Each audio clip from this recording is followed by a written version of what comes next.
Hello, something guys and gals. This is Something Guy 912. Anita Sarkeesian. Again. My doubts about not doing another video on this excuse for a games critic and a media feminist have all been trifled when her latest bowel movement in the second season of Tropes vs. Women had come out.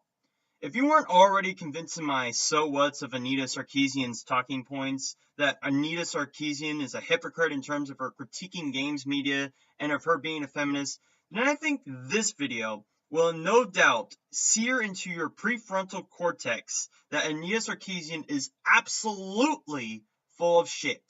In this video, get this, she tries to complain that video games, are you with me here, demonize sexuality. Yes, Anita Sarkeesian, single-handedly the most sex-negative sneer on the face of the internet, has a problem with games making sexuality look wrong. You would think that in her defecation of games as a whole, this would be seen as a positive for body-positive, gender-non-conforming, beauty-non-conforming feminists the world over, but take it from Sarkeesian to take any aspect of a game and mold it to be a negative concept. Let's dig into this fucking wormhole of hypocrisy, shall we? Look into my eyes and tell me you want me. Tell me you'd kill for me. Anything I want. Oh no! You don't mean to tell me that sexy women have a double-edged sword to them, are you? Because that would imply, I don't know, depth to a character, something of which you complained about other sexy women in video games past. But now it's a problem because feminism. Although then again, I'm not well versed in Mass Effect, and as far as I've seen of it, a lot of the female characters you can romance in Mass Effect is meant merely as fan service fellatio. Not that I have a problem with it, but go on, Anita. id Software's 2004 game Doom 3 took the basic concept of their earlier Doom titles, a space marine single-handedly fighting his way through hordes of demonic abominations, but it used the vastly improved computer graphics of its time to create a moodier, scarier tone. Hey Anita, remember when you were complaining that people were glorifying fake violence in the preview for Doom 4? Yeah, those were the times, right? And yet somehow you've been able to get a whole paragraph into Doom 3 without getting triggered happy. That wouldn't suggest that, I don't know, you are full of shit and selective on what offends you now, right? Along with the reimagined environments, sharper textures, and more atmospheric lighting effects, the creative team also designed some unsettling new monsters for this latest confrontation with the forces of hell. One of those new monsters was the Vagary, a monstrosity with the upper half of a naked woman and the lower half of a giant spider, who also happens to be pregnant with a demon fetus in her abdomen. I'm surprised that Anita said that with a straight face, honestly. It's no mistake that the Vagary blends female sexuality and fertility with elements designed to be unsettling or horrifying. Good job pointing out that the sky is blue again, Anita. But what is your point exactly? I don't really find the Vagary to be sexy in any manner, just a caricature of a spider warped into a demon. You think that, I don't know, Quelaag from Dark Souls would be a much more poignant take on this, since she actually is the upper half of a naked woman with the body of a gigantic spider below. But far be it from me to ask for a media critic to double and triple check her work. The book The Making of Doom 3 reveals that the game's creative team summed up the driving concept for the Vagary with the equation sexy plus gross equals creepy. What the makers of Doom 3 may not have realized is that this equation was in no way new, original, or innovative. Barely anything in games media is original, but at the same time, who really cares? Sales of Call of Duty clones still make a big enough profit to be reiterated over and over again. This is also to imply that the makers of Doom 3 weren't aware that the concept they were going for had not already been tackled prior. You don't have to reinvent the wheel every single time to make a game sell. But I know what this is going to lead up to, sexism, because the damsel in distress trope that Anita lavishes in but simultaneously loathes in is also in no way new, original, or innovative. On the contrary, by singling out the Vagary, the only female enemy in the game, for her gender and using this to make her uniquely repulsive, the designers were participating in a very long tradition of creating female creatures who function to demonize femaleness itself. Anita, you are the last person to be criticizing the idea of femaleness as repulsive. Every time you say sexualized in any context, you say it in a disgusted and accusatory tone, like as if the idea of females being sexy in any manner is an inhibition on the freedom of expression of all women in real life. For fuck's sake, Anita, the last video in which I made a response to you on, you were demonizing the concept of slender females being predominant in video games, which is not only false, but it's not wrong for them to be slender anyway. Also, excuse me if a game set in Mars/Hell would dare have me fight creatures that are repulsive in any light, like the Mancubus or the Cacodemon, for example. Another thing too, Anita, I think in the case of demon monsters, the gender of the vagary is irrelevant as you have to fight it to proceed to the next area. So, who exactly is singling out who in this scenario? To understand how such characters function, we actually need to venture back a few millennia, to time when myth and folklore were part of how people interpreted and made sense of the world. Just as modern media both reflects and shapes our culture today, those ancient stories weren't simply meaningless entertainment in their own time. They reflected and reinforced cultural values. If this is the kind of intellectual sophistry that I'll be expecting in her Ordinary Women Daring to Defy History series, then I'm out. Once again, Anita, media does not influence culture. Culture influences media, the media of which is being influenced by left-wing, regressive types who want to call anyone who is a critic of Islam a racist or a xenophobe by principle and not by context, and that has become modeled by the strength of Islamic forces throughout the world, as well as a reaction to the tactics of the American army destabilizing parts of the Middle East as a result. You think these kinds of things were influenced by Bill O'Reilly going, "Fuck it, do it live!" on Fox? Or the Powerpuff Girls defeating Mojo Jojo? Sadly, misogyny has been part of cultures for the past few thousand years, and the myths and folktales of those cultures reflect that, with female creatures and monsters who represented beliefs that women are inherently deceptive, manipulative, or evil. Yes, because the vagary, the only female in Doom 3, somehow reflects the idea that all women are repulsive because the vagary is repulsive. Call this poisoning the well, if you will, Anita, but it's not a strong argument to make when there are plenty of male creatures that represent the vices of man too, like the incubus, leprechauns, satyrs, bogart, or goblins. In his book Misogyny, The World's Oldest Prejudice, Jack Holland explores this through the story of Pandora from Greek mythology. Oh yeah, I'm sure that this Jack Holland fellow isn't a part of your mentality already, huh? This wouldn't be, I don't know, confirmation bias on your part, would it?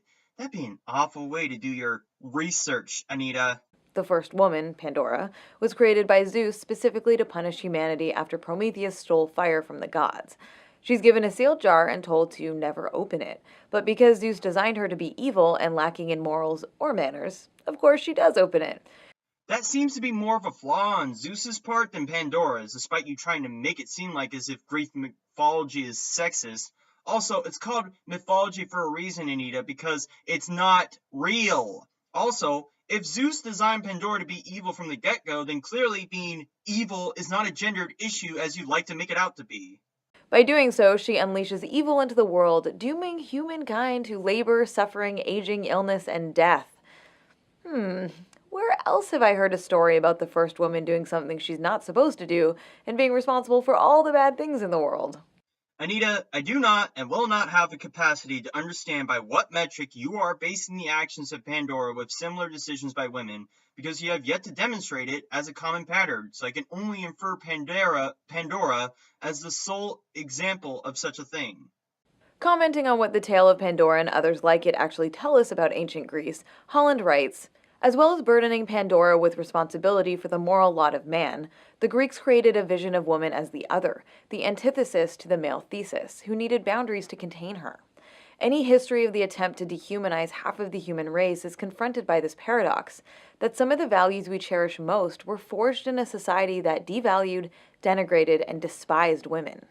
Completely sidestepping the fact that when Pandora released this madness upon the world, it affected women too. But no, only something a woman does can only affect men, and only something a man does can only affect women. Also, what about Aphrodite, Hera, Athena, Hestia, and Demeter? Do you think that these goddesses were the antithesis to man and needed to be contained? Or do you think that the Greeks at the time worshipped them as the goddesses they were? Or is that completely thrown asunder by the fact that they were depicted as beautiful? And in his book, The Gender Knot, Alan G. Johnson discusses the relationship between mythology and misogyny. There's Unbiased Anita giving us some real nuanced books about women and men in society again, with a book that almost screams male guilt in the title. Saying the cultural expression of misogyny, the hatred of femaleness, takes many forms. It's found in ancient and modern beliefs that women are inherently evil and a primary cause of human misery. Products of what the Greek philosopher and mathematician Pythagoras called the evil principle which created chaos, darkness, and woman. So we got a broad generalization of ancient and modern beliefs that funnel down to one philosopher's belief of women. Poisoning the well again, Anita. Alan G. Johnson. Let's see what Alan G. Johnson does other than this book. Well, would you look at that? No fucking surprise. He works on sociology and gender studies and has plenty of other books about the patriarchy and privilege as well.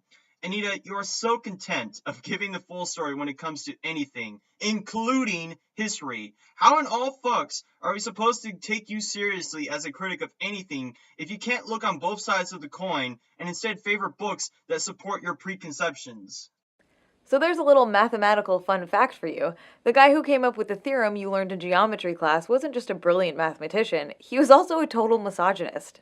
Hey Anita, Roald Dahl was an anti-Semite, so that Book of Charlie and the Chocolate Factory you have is you supporting anti-Semitism. This is what we like to call guilt by association, Anita. Unless the Pythagorean theorem is fundamentally wrong to use scientifically or uses a metric based on gender, how has Pythagoras' study of it now become completely irrelevant because he has a backwards mindset of women? Even a broken clock can be right twice a day. Don't fucking tell me that you make sure every person you come across has to meet your feminist seal of approval before you begin watching something that doesn't ride the coattails of said feminism. The equation sexy plus gross equals creepy pertains not just to the vagary, but to a whole category of characters I refer to as grotesquely female. These are characters who incorporate highly gendered or sexualized elements in ways that are specifically intended to be creepy or disgusting. Anita, you do not give a shit if sexualization is depicted as creepy or disgusting. You have not demonstrated that this is a common aspect of video gaming. In fact, your entire video series has been a dissertation on the complete opposite of that philosophy. Your fucking intro shows women in skimpy outfits meant to titillate men as a means to make your point home that men only see women as objects. You are categorically full of shit right now. Other examples of the grotesquely female include Diablo III Sedea, the Maiden of Lust who spouts dialogue in a sensual, seductive tone while also taking the form of a giant Spider-Woman. Okay, Anita, now, do you notice a pattern yet? A lot of the time, when they depict sexuality as being negative, they make the woman look like the spider. The reason for this is that when spiders mate, most notably the Black Widow, the female will bite the head off of the male once he has ejaculated into the female. This is called sexual cannibalism, Anita. You'll be hard-pressed to find a depiction of sexuality as creepy or disgusting that doesn't have the female look like a spider. Quelaag, Sedea, even Widowmaker to an extent. Clotho, the third sister of Fate in God of War II, has naked breasts all over her body in a way that's clearly meant to be repulsive. While in Dante's Inferno, Cleopatra's nipples release demon babies who attack the player. Ugh, Anita, I cannot believe that a sexist like you would call Clotho a body-positive representation of women as repulsive. I am also triggered that you point out Cleopatra's nipples, like as if that's the only aspect about a woman you care about. Stop objectifying women, Anita! And, well, I don't think the footage of the boss Kaylee from Bloodforge needs any explanation. I don't know how anything about Callie H is sexualized in any manner. She looks absolutely repulsive without some kind of nudity in betwixt, so 5-yard penalty for Anita? Now, of course, there's no shortage of male characters in games who are meant to elicit disgust, but the unsettling nature of those characters is not tied explicitly to their gender. And here we go again, Anita, pointing out that this also occurs in men, but somehow different or not directly tied to their gender somehow. What aspect of a man would tie to their gender, Anita? Because you haven't demonstrated it. Is it rippling abs, a huge cock, facial hair? Are those demeaning to a man too? Elements that are often presented as titillating in other contexts are twisted and made repugnant, so that their femaleness itself is what serves to make them disgusting. But Anita, that's exactly the ideal situation you would want in your sex-negative feminist mind. You've said on account that media influences the behaviors of people. So if there were more depictions of sexuality that made it look grotesque, then, as a result, people would find sexuality repulsive. You could have your feminist utopia right here, but, fortunately for the sanity of humanity, people take media with a grain of salt, and you have contradicted your own personal worldview, where you have no choice but to make something you agree with demoralizing. Exploiting women's femaleness is not always done by presenting them as repulsive. With some, it's their attractiveness or seductiveness that makes them worthy of fear, scorn, and contempt. Among the most famous female mythological creatures are the sirens, whose voices were irresistibly alluring to men who sailed near their island and heard their songs. Yes, but there were male sirens too in some cases. Also mermaids, both merman and merwoman, also played a similar role in luring sailors to their doom. Also, find me one person on this fucking planet that still believes that sirens exist today, and you might have an argument for this femaleness. Otherwise, you're talking about fairy tales and children's stories. And there are endless other mythological creatures created explicitly to demonize women, such as the succubus, a female demon who sexually lures and seduces men, the harpy, a screeching bird creature with the face of a woman, and of course the classic witch, a dangerous myth that resulted in the deaths of tens of thousands of real women across Europe and the American colonies in the 16th and 17th centuries. And men too. If you have ever read The Crucible, you know that during the Salem witch trials, plenty of men also fell prey to the guilty before proven innocent methodology of the court system at the time, where the women claiming to be cursed by said witches were merely doing it to exploit some material gain from whoever they were accusing. Also, incubus exists as the polar opposite of the succubus, but of course, for some reason, incubi are not going to have features tied to their gender in no way, right? And lastly, the harpy. It's an interesting one to point out, Anita, because a lot of people would compare you and many other feminists to shrieking harpies, yelling and babbling about some kind of innocuous problem that they have catapulted as a world-ending problem. So in a way, you are right about women being compared to harpies, just not in the way you think they would be. These archaic, villainizing notions about femaleness are anything but ancient history. Their contemporary counterparts still show up in many games today, communicating the same regressive ideas about women's sexuality.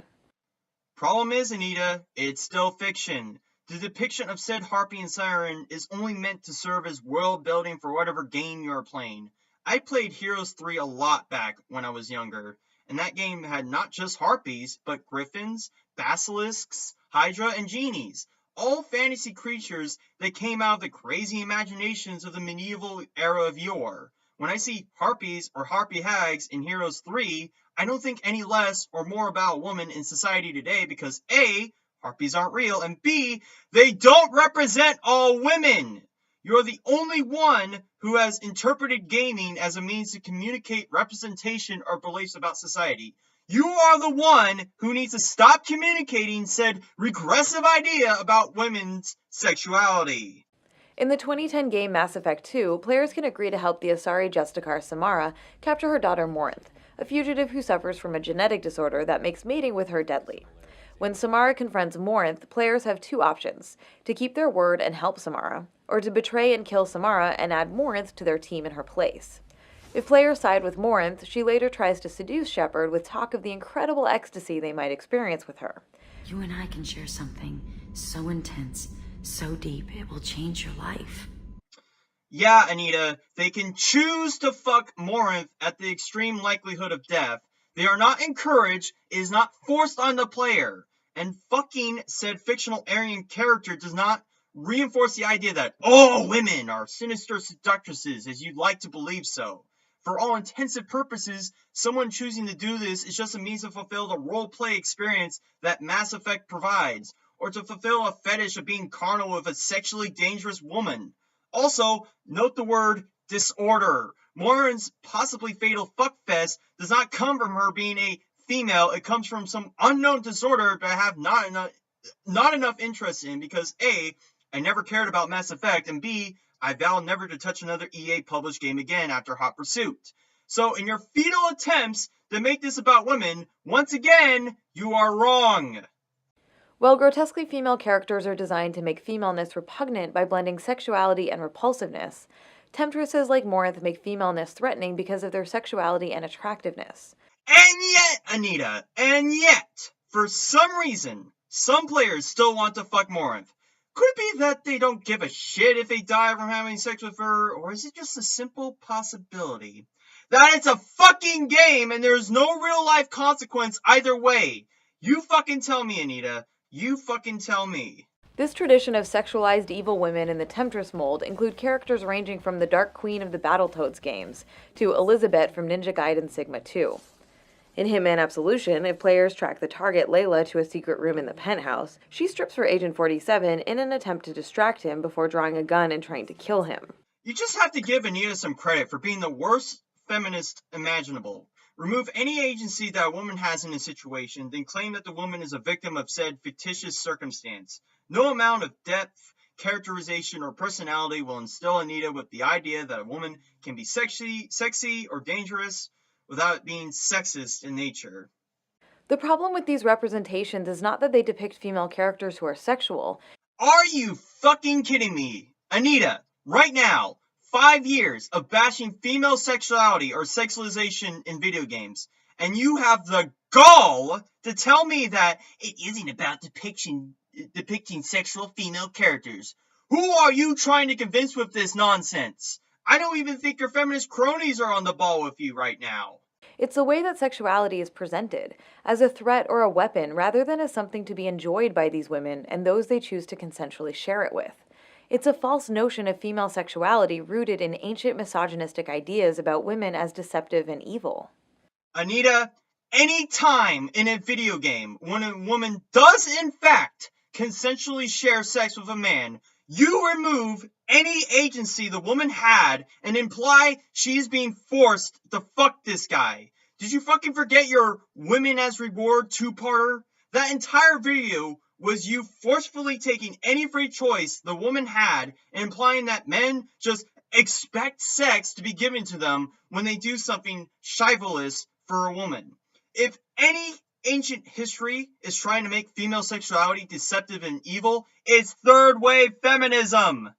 Games sometimes blend the two extremes of the temptress and the grotesquely female, presenting us with female characters who initially appear attractive and alluring, only to have their true form revealed as monstrous and threatening.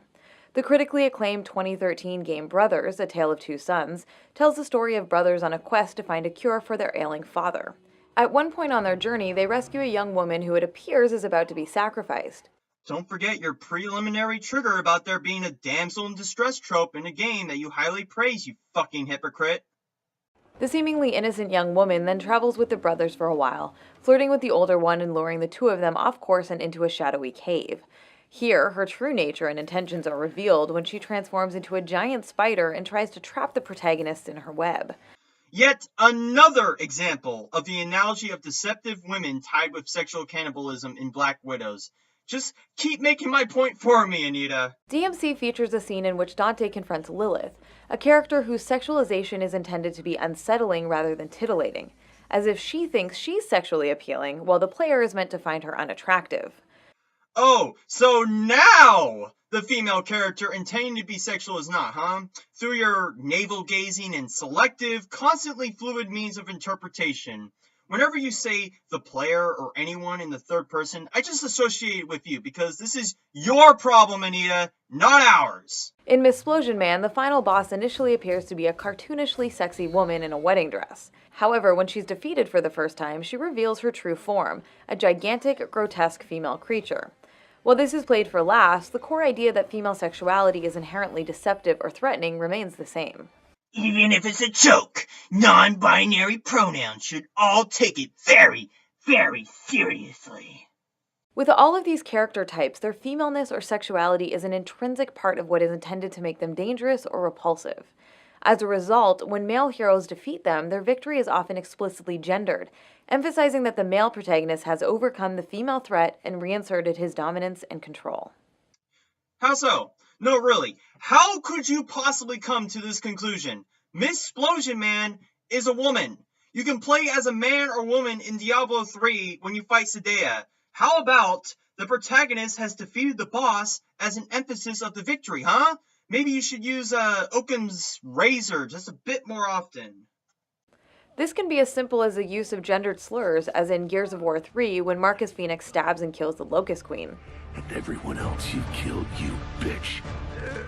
So, even when a female antagonist is not trying to seduce a protagonist, the mere mention of a slur should be taken as emphasis for said female-specific sinistry. Hey Anita, did you forget the part where, I don't know, Mira created the Locust Horde?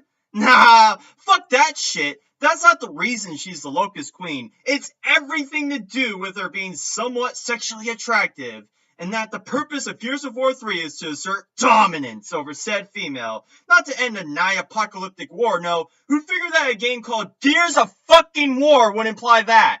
Or that Marcus was pissed that her creation caused his best friend Dom to kill himself to save him. But oh wait, Dom is also sexist because he killed his vegetable of a wife. But his wife became a vegetable because of what Mira did. So we're in a fucking quandary here, aren't we, Anita? Or it can be graphically sexual, as in the killing of Cleopatra in Dante's Inferno. Or in this boss fight in Castlevania Lords of Shadow 2, which ends with the protagonist impaling the vampire through the mouth.